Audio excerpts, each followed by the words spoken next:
everybody. Thank you. Tonight's topic is healing your emotions. It's been going on for nearly 4 weeks now. And last week I answered a few questions that was presented to me, and I'd like to say it is on YouTube now. Les has edited it and put it on YouTube. So if you want to go back, some of the questions I was asked was incredible. They were incredible questions. But I had one question left that I did not have time to answer. So I'll answer this one today. And the question is, she said that I mentioned, when you serve, you heal, you find love. Her question to me is, when is it okay to actually put yourself first and stop serving the community? When is it okay to stop serving the community? It is absolutely okay to stop serving the community if you are not in a good place. In fact, that is your sign. If you're feeling depressed, emotionally unstable, unable to deal with life, then do not serve the community, because you need that strength and that energy. That is the time when you need to heal yourself. Your body, your mind is telling you, sit back, work out what's going on with yourself. Because if you start serving the community, and service is a healer, it is a healer, it does heal you. But if you are not healed, how are you going to heal anybody? And if you remember that simple line by Swami Satchidananda that changed my entire life, what is a perfect action? One that causes no harm to anyone, some benefit to someone, yourself included. Because people get confused, because I always say service is the healer. And also our guru said, the dedicated ever enjoy supreme peace. So live only to serve. So it's very confusing for a spiritual person, because you don't know what to do. But remember, all of us here in this room and most of us there, we are people who run homes. We're householders. We have bills to pay. We have families to look after. We have a lot of responsibility. So you put that responsibility, and then you have to serve everybody as well. It's too much. You can't do it anymore. The body is exhausted. You have children calling you on that side, husband, wife calling you on that side. How are you going to do it all? So you can do it all eventually. Once you learn the science of meditation and focusing inwards, you can do it all, even as a householder. But this takes time and practice and getting strong in spirit. So to answer that question, it's okay not to serve when you feel you don't have the capacity. The best service you can do then is look after yourself and look after your immediate family. Because if you are miserable and you have no energy, you're not serving anyone. Because charity begins at home. So when you're talking about service, it should come from a place of joy. You see, when you start to love yourself more and you start to learn the real yogic science, which is we're all one consciousness, we all come from the same place, and now we're all taking part on this earth, and we all have our parts to play, right? When you truly understand this, then you truly kind of feel a kinship with your fellow humans. You can't help but love them. You know, when you see somebody sick, you just want to reach out and you just want to look after them. They become like your children. Of course, you can't say this in the world. But the problem with that is you also have to balance that. Like I said, it's all about the middle path. Too much can drive you a little crazy. Too little can make you wrapped up in your mind. So the whole path of yoga is learn. And how I gauge it is, if it gives me joy, I do it. But if I start to complain about it, stop. That's it. Just stop. It's no longer in my life. Some things you just have to let go. So the yoga teaching is living in this moment, now, and living the best you can, right? Living the best you can now. Don't kind of think, and this is the problem in most of us, but what if this happens tomorrow? And but what if? But we don't even have tomorrow. And this happened yesterday, which is what I'm going to go to now when I go back to our subject, healing emotions. I will have some stuff on screen for you, so it's easy for you to absorb the words while I talk about it, because there's quite a lot of things I'm going to cover here. This is what I've learned in the last 30 years, and I hope to share this with you so you can apply them. So Les, could we have them on the screen? This is not anything, this is my own guidelines, all right? And if you don't feel comfortable with it, that's fine. And this is what I have learned. And these guidelines, although I put 1, 2, 3, 4, they can all happen simultaneously in the healing process, all right? But to write down, I have to have numbers so that you can see them. So this is just something I put up for you guys so that you can have some kind of idea what's going on. Before you reach enlightenment, like I said, heal yourself first, okay? And while you're healing yourself, yes, you do the service, and yes, you do this, and yes, you do that, because it's not going to happen overnight. It's going to take quite a long time. And, everybody wants to be enlightened. That's true. But how, let's look at the, as when we go to school, right? You start off at kindergarten. You put a kindergarten child in university, the last year of university. How are they going to cope? They're not going to be able to cope, right? So this is what many people try to do with spiritual knowledge, right? They want to go right away to university, but if you don't know what's the grounding, get yourself firm on the ground, you can go crazy.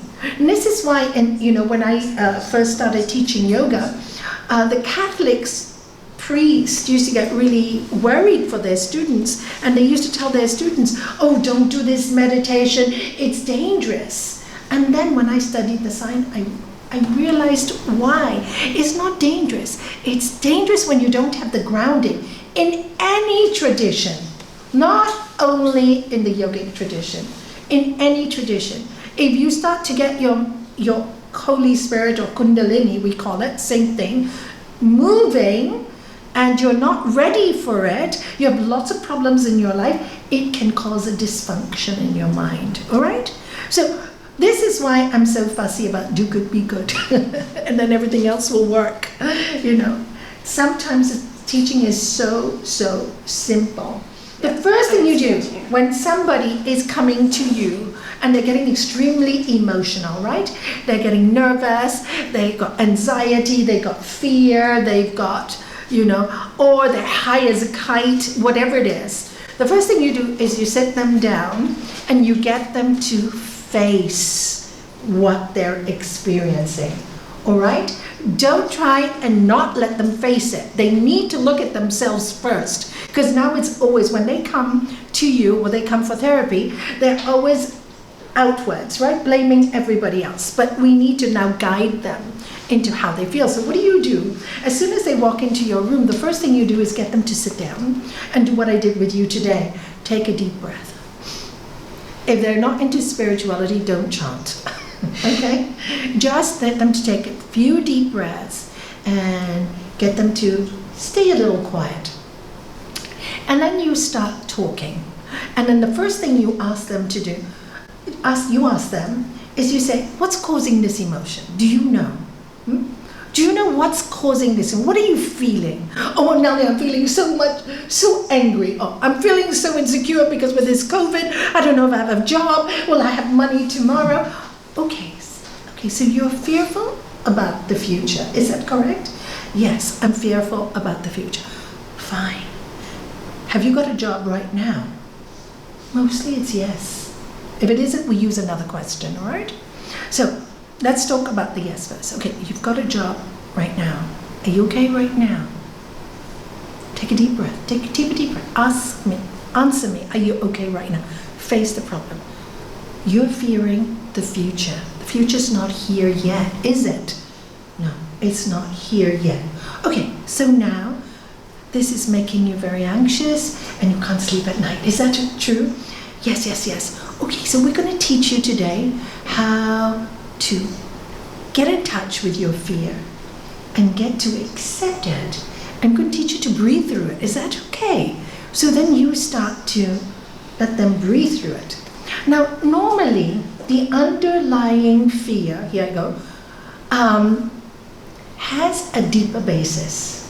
So if it's fear of money, if I go back with them, if I talk to them, I mostly find out that throughout their lives, maybe their parents, oh, you have to make enough money to order to, have a good life, or, you have to have this, or parents constantly arguing about money, or something to do with insecurity, all right?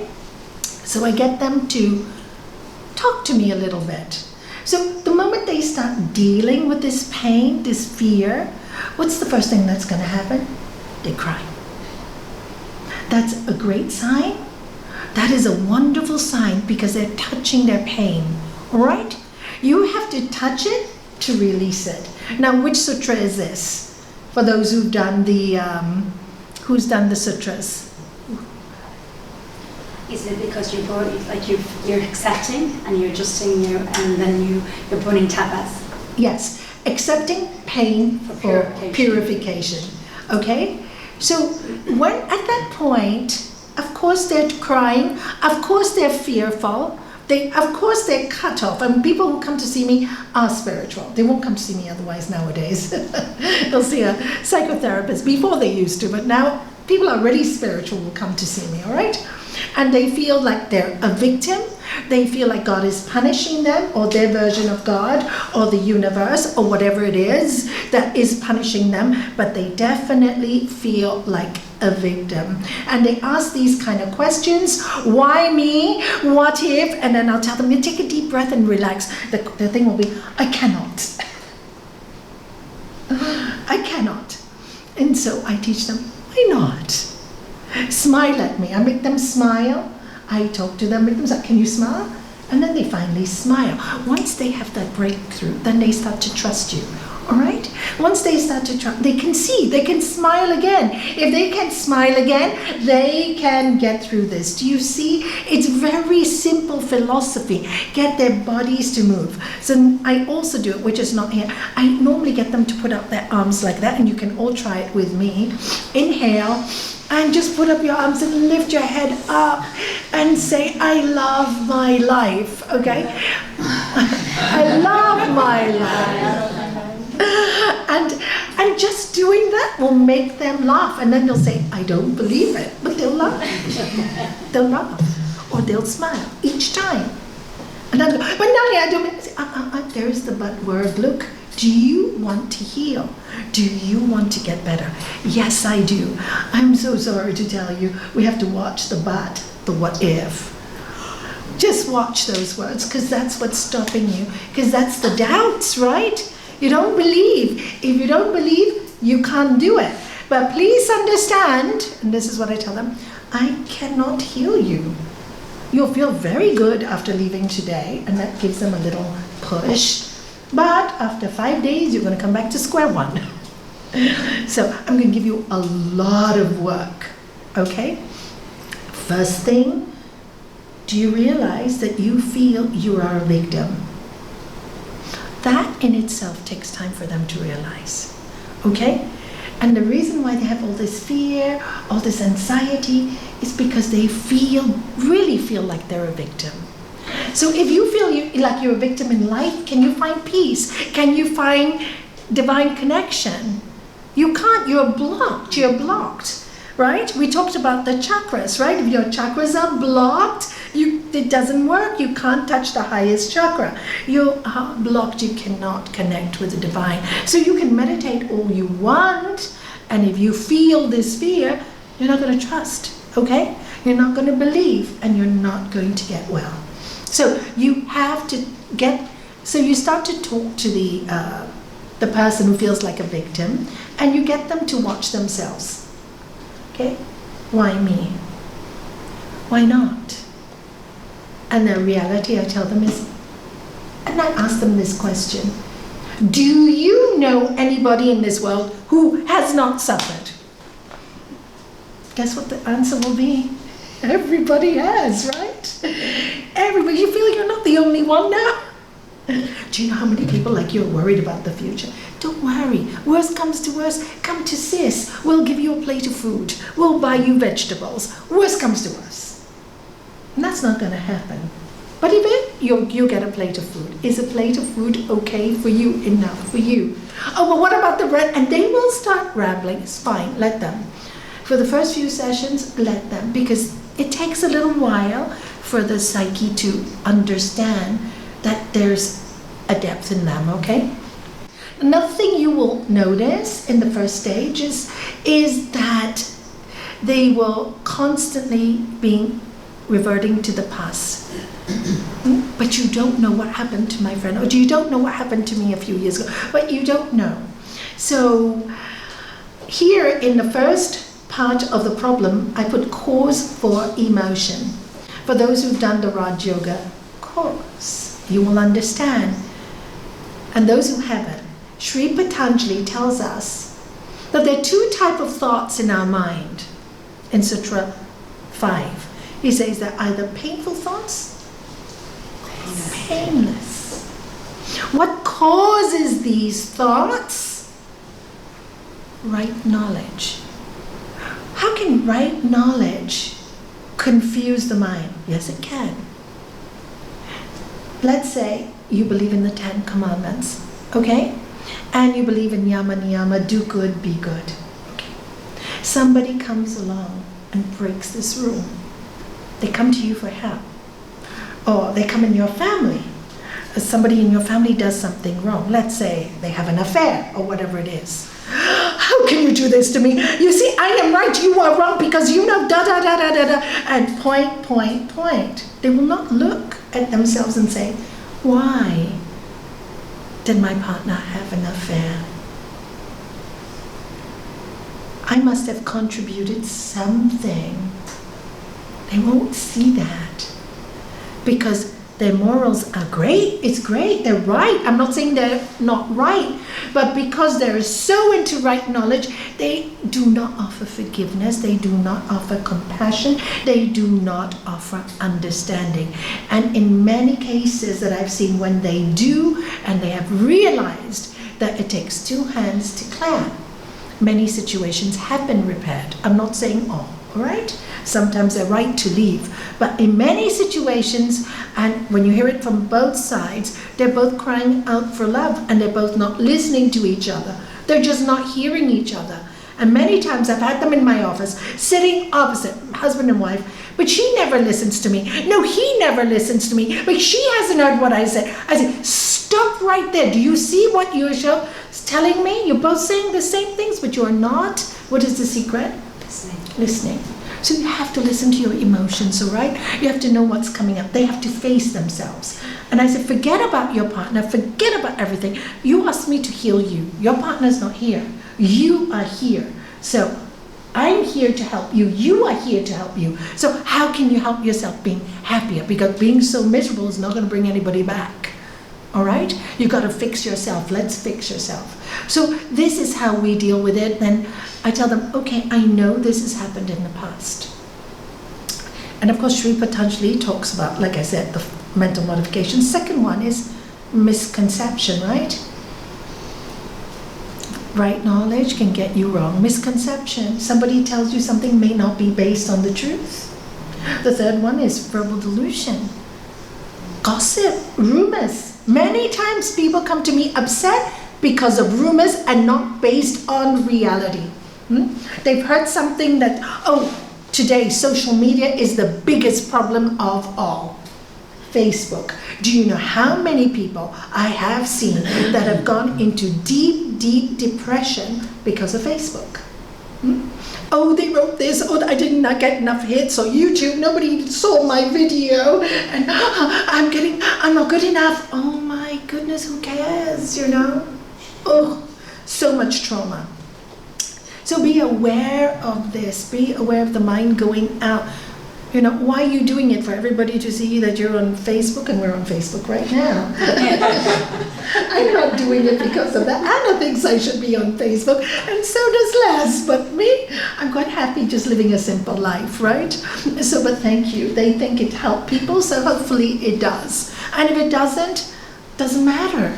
I am here just to, my joy is to share this knowledge because it saved me through such, I mean, I could have lived a horrible life if I didn't come into this science. Before it, I was so miserable, so unhappy for no reason. And when I could see it was I who did it to myself, no God punishing me. And this was Nalanie doing it to Nalanie and blaming the whole world for it. I thought, I have to teach this to people. It's the best psychology. I studied child psychology in university, but nowhere did it compare to this psychology. And you can see now how Sri Patanjali fits in, right? So something you've heard that is not based on truth, and then you think this is who you are, you cry over it. This is why a lot of young people today are going through such difficult times, all right? So then is, another one is sleep. Sometimes you have some things in your dreams, you have bad dreams. Of course, if you're unhappy during the day, you're going to have dreams that are going to make you very uncomfortable at night. And then you get up in the morning feeling agitated, you don't know what's happened, and then your mind gets into all kinds of emotional stories that are not based on the truth. And finally, he talks about memory. And that's what we called about reverting to the past. How many people live in the past that you know? How many people are constantly living, but this happened yesterday? And I keep saying, why are you crying over spilled milk? Spilled. Can we bring it back? We cannot bring it back. Can you bring it back? You cannot bring it back. You cannot. You can scream, cry, you cannot. Now, this makes them all cry a lot because what is happening now? There is a feeling of acceptance, and it's really hard to accept the pain, because once you start to get this feeling of acceptance, you start to, you have to take on a personal responsibility for your life. And this is not easy for people. I am responsible for what happened to me. It's much easier to blame everybody else. And what I tell them at that time is, if you take responsibility, isn't it easier than banging your head, hoping the whole world will change for you? And I often use Kennedy's quote, do not ask what your country can do for you, but ask what you can do for your country. So I say, don't ask what your family can do for you or your friends can do for you. Ask what you can do for your friends. Go uplift yourself now. You have the tools. You need to use them constantly, okay? You need to use your tools constantly, otherwise you forget them. So, and then the second step in acceptance is, guess what? This pain has come to you. Why? Not to punish you, but to push you forward in life.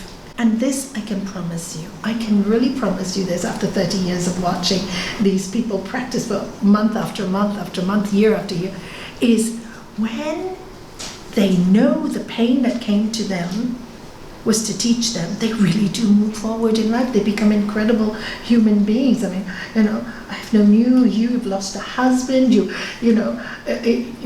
divorced, how horrible. And instead, what did she do? Horrible divorce, horrible, it treated her so bad. And what did she do? She returned with love. And now he's looking after her too after so many years. Isn't it a miracle? It's a miracle. You watch these miracles in life and you can see the people who practice, which is, you see, all these run in one into the other. With the acceptance, automatically comes the forgiveness. Although I put it as number 3, the part of the practice is forgiveness, all right? And you also feel sad. Sometimes you go through this phase, but why should I? Why do I have to do all the work? Okay? Why should I? Why do I have to do the work? Why can't somebody else? They hurt me. Why can't they do the work? And for this, I have a perfect answer, because that's exactly what I told my master when I told him that somebody had caused me so much harm in my life, and I was so angry. And I go, why should I be the one to do all this work and forgive them and accept it when they've done it? And he goes, because you're the one who wants the peace. Can't argue with that. Nalanie, they didn't come to me wanting the peace. You have come to me, so you have to do the work. You can't do the work for them, but you can certainly do the work for yourself. And that to me was so freeing. When he said that to me, I thought, okay, I'm responsible. Wow, that was really mind-blowing, because then all the scriptures came into place. As you sow, you reap. Cause and effect, right? The law of science.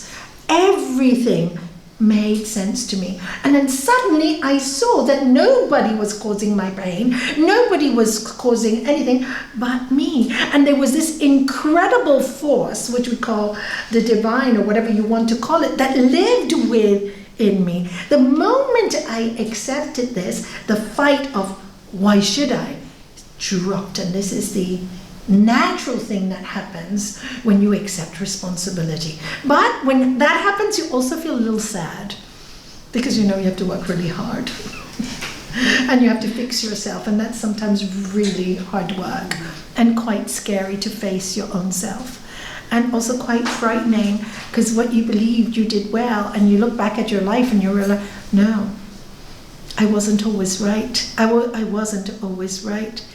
That person who hated me had a right to hate me because I did do this.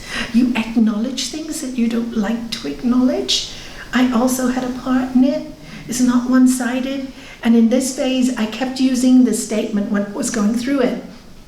Nalanie takes 2 hands to clap. Yes, one may clap harder, but the other one still has to tap it. So it doesn't matter the degree, there is still this. So I need to let go of that, all right? So, and believing that in time, I will become happy. I believed it. You have to believe in yourself. You have to believe in it. And of course, when you already accept, there's something that happens to you during this painful process. Because the acceptance is kind of painful, and Sri Patanjali in the sign book actually tells you it feels like it's burning. So there's a process that happens through that burning of emotions. When you come through it, and you will, when you accept it, there's like a lifting of the spirit, there's like a connection with your heart. There's like the pain in the abdomen goes. You know, prior to yoga or meditation, I often tell you, I had eczema, both hands, covered, scratches everywhere. I was in hospital twice a year with asthmatic attacks, all right? I had developed ulcers. I was always doing this. I never felt comfortable, could never enjoy one holiday because I always had cramps in the stomach. I was on 32 medications. Just meditating and going this, I think acceptance for me was the greatest one. And I really had one session with my master, and he gave me that instruction, and it changed my life. It literally changed my life. And all of that started to go. All of that started to disappear by itself. 6 months later, I went down to half. You know, and then 2 years later, into just little gaps of illnesses when I would overdo. Because I got so excited about this science that I gave retreats. I didn't stop. I just was so excited to spread it. I just wanted to spread it. But I also forgot to look after myself. And then I knew I'd get a really bad flu. And that was it. I took responsibility. Just take responsibility, that's all. It's no big deal. We all do these things. We're all human. And take a rest. And I actually loved getting ill because it gave me really good time to meditate. I loved it. I wasn't scared of it at all, you know. So anyway, so here, when you trust in a brighter future, this is where you use, and I'll go into that a little later on. I don't want to spend too long on this. promise, because the time is going. So this is the time when you touch your spirit, and then you want more. You don't need drugs. The upliftment, the magic of knowing that you can heal yourself just by changing the way you think.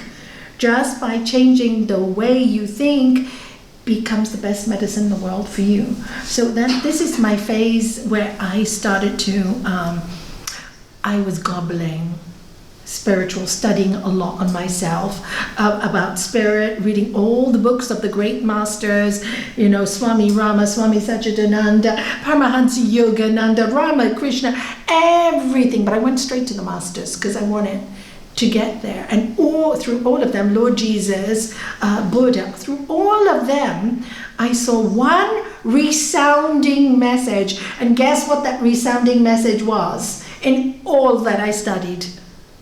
Can you guess? Make peace your God. Make peace your God. And okay, another one too. Love. Love one another as I loved you. Love yourself. You know, love. It has to be love. Because when you love everything you do, you're happy, right? When you fall in love, you're happy. And so fall in love with life.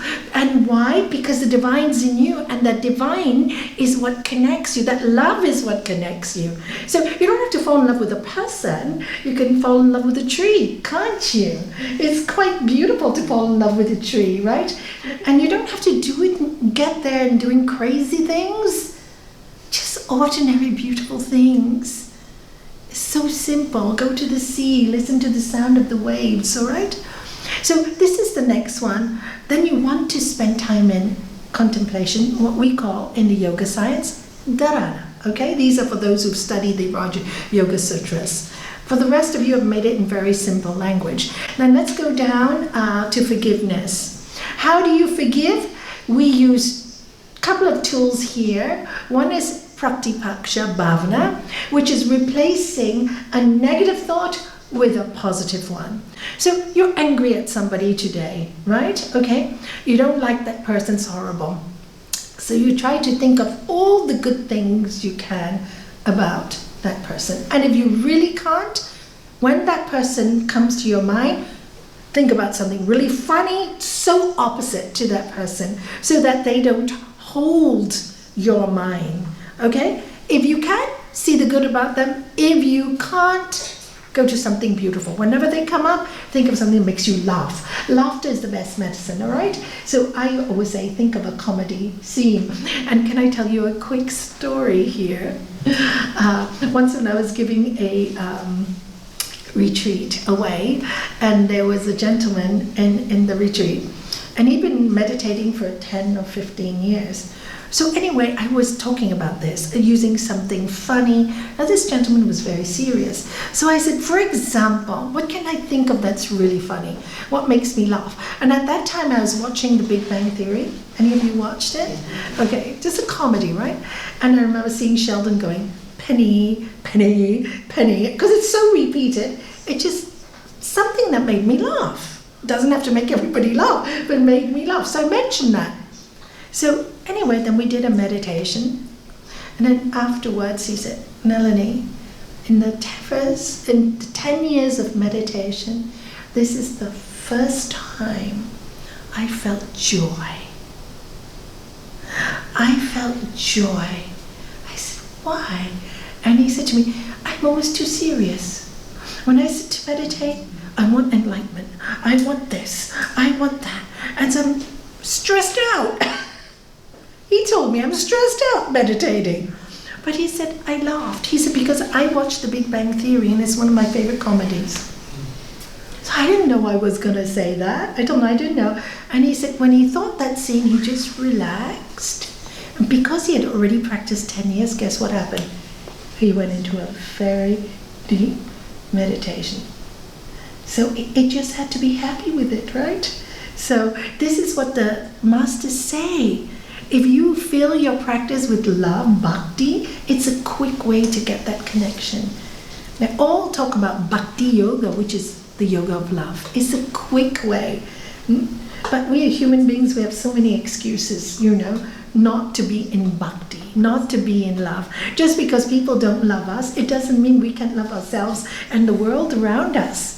We can love the room we're in. We can love the food we are cooking. We can love whatever we are doing. We can love mopping and laughing about it. Oh, good way to get our exercise. When it's done with love, it doesn't matter what you do. You come out, just come out with that glow, that joy. So learn to love things and learn to forgive. Learn to forgive. And remember, this does take time, okay? If somebody's hurt you a lot in your life, it does take time. And here I also use creative visualization and make them see their partner or the person that's made them angry, and they both walk up to each other and they both say, you say, I forgive you, and they say, I forgive you, and then you both walk away. And you do this again and again and again and again, and you bless them, even though you don't mean it, bless them. And one day you get up and you hear their name and you bless them, and you go, wow, I'm free now. I'm free. It takes time, okay? It doesn't happen overnight. But the freedom when you get it is wow, heaven on earth. So forgiveness is really important, and sometimes your patient or the person you're working with may at this stage feel a little bit of reluctance and anger. It's normal. You tell them to forgive themselves. It's normal. They're human. It does take time. Okay? It's normal to get frustrated once in a while. Don't give up on yourself. Please. Just because you fall, don't give up on yourself. Just get up again and start. And this is when I introduce them to the golden rules of yama and niyama in their life, which is, I have a short clip on YouTube, 15 minutes on yama niyama. So if you can go to my YouTube channel, you look for it. Les, do you know what it's called? Quick guide to yamas and niyamas. Oh, it's a quick guide to yamas and niyamas. Okay. So if you look at that, it'll give you, it's like, non-violence, non-stealing, and it's referring to applying these things on yourself, all right? Then this is where we ask, read positive books, listen to positive podcasts, elevate your mind. Whenever it gets negative, be around positive people. This is the therapy. And now the person is starting to heal, okay? But it must be done all together. You can't stop and start. Doesn't work. Takes a long time. If you meditate and do all this practice for 3 weeks, you'll feel great. You stop for 3 weeks, you're back to square one. You continue. Don't ever stop. Never give up on yourself. Never give up on yourself. If you do, why do you expect anybody to help you? Nobody should. It's your own responsibility. And then finally, you get into the stage, what we call Ishvara Pranidhanam in Sanskrit. Letting go and trusting life. There's good times, bad times, and then now your patient and you will discuss things that are of more spiritual depth. They'll come to a new way. Then all these little problems of my husband, my wife, my children, my money, this, all becomes insignificant. What is most important in this, when you come to this stage, is you just want to advance yourself spiritually, and you realize to advance yourself spiritually is just to live a good life, to walk into a home that is heaven, peace on earth, as much as you can. Things disturb you, learn how to walk away. You got all the tools, and now that you know you have the tools, when the mind goes crazy again, okay, I'll let you be spoiled for 2 hours, and after 2 hours you can stop being spoiled. Okay, you can throw a tantrum, but when you throw your tantrum, please do not throw your tantrum at anybody else. Go to your room. You can scream and shout as much as you want, beat up a pillow if you want, and apologize to the pillow later, but just do it. You do vigorous exercise. That's a great help. Go for a jog, go for a run, go for a quick swim, anything to get that frustration out. You are human. You will go through this. Do not worry about it, because you will come out of it. Definitely. Everything will pass, all right? And this is what you keep telling yourself. And then you realize that you are not your thought at this stage, and we introduce them to Yoga's Chitta Vritti Nirodha, which means you are not your thoughts. And you can, when these angry thoughts come out, when these fearful thoughts come up. We're insecure, judgments, all this kind of thing comes up. You can watch it and you can say, you know what? I don't need you in my life. You're just a thought. I don't have to act on you. Or you can tell yourself, stop the nonsense, which was my favorite sentence to myself. Every time my head goes a bit crazy, I say, stop the nonsense. Who do you think you are? Stop the nonsense, you know, and it stops. I love telling myself off. It's great, you know. So, and you feel happy because you're able to do it. This is it. And again, constantly, like I said, use Pratipaksha Bhavana, which is replacing negative with positive, but now your own version of what kind of thoughts. Thoughts that you feel, like myself, stop the nonsense. It's much stronger. I don't need to think of a comedy scene anymore. I don't need to do that stuff. It's a much more powerful one. Or connect to the divine. Or I will say, you know, this negative thought separates me from what I was born to experience. It separates me. I don't want it. You really don't want it. It gets to a point you just don't want it. And because you don't want it, you will help yourself to get better really soon. And that's when you know self-love has come into your life. And if you can love yourself, wow, you can definitely see the God in you. It's really exciting. And this is where you get connected to the deities that you are close contact with. So for a Catholic, they'll be in touch with Lord Jesus. You know, for me, they're all my friends. I have Mother Mary, Lord Jesus, Shiva. I love them all. You know, one day I'll talk to St. Francis. Mary, thank you for St. Francis. You know, you gave me Avila. There's a gift from Mary. So I'll talk to her. Another day I'll talk to Goddess Kuan Yin. Because I believe it's all one. It's just one. But some days I feel more feminine in the energy. Some days I feel more masculine in the energy. Some days I just need a good friend to talk to and not break his head, you know. So this is for me, these friends. This is a new way of living. So you never feel alone. I never feel alone. That's what happens in your life. And you have conversations, as Neil MacDonald Walsh would say, conversations with God. And that's how it works. Who's God? What is God? Who knows? Who cares? You're just in love in your heart. Do you see? And that's when you're fully healed. Because you will understand the process of life, that it's a journey, that it's a spiritual journey. And you can't get enlightened overnight. What is enlightenment to me? People ask me. I said, knowing I'm not Nalanie and knowing that my life here is limited on earth, I don't want to waste it on nonsense. Simply, I have no time. I have no time. So if you want nonsense, please don't come to my door. I'll tell you I have no time. But if you want to get well and you want to help yourself, I have all the time. So this is the next stage that we all get to as healers. We come to this stage, and then whether you like it or not, when you come to this stage, people will call you and ask for your help. They'll just call you up. You'll see, it happens, and you'll be put to work. And you'll just be put to work. You don't even ask for the work, it will just come to you. And that's when service is the healer. Because it comes to you, you're not saying, I have to help this person. No, there's nobody to help. You're really excited, you love your time alone. But if they come to you for help, they've been sent from a higher source. So you're not pushing yourself, so there's none of this, right? Should I, shouldn't I do it? No. Poof, it's just an instrument. You work as an instrument of peace. That's what happens. All right? So that's how we heal our emotions. And to finish, this is some of all the stages intermingle. All right? So don't expect that it's one after another. Some people get to the spiritual very quickly. Some people get to the spiritual after 10, 15 years. No judgment, no expectation. Now, during all these intermingling stages, I recommend breathing exercises, lots of walks in the nature, hatha yoga, vegetarian diet. Why? Because vegetarian diet takes 2 hours to, digest. Meat diet takes 8 hours. Also, with meat diet, you're ingesting all the toxins. The poor animals are just killed, and they carry that in their bodies. So you're ingesting that energy, right? So I recommend a vegetarian diet. And you want to have the energy to heal yourself. You don't want to spend it all just on digestion. Yoga Nidra, which is deep relaxation, is wonderful.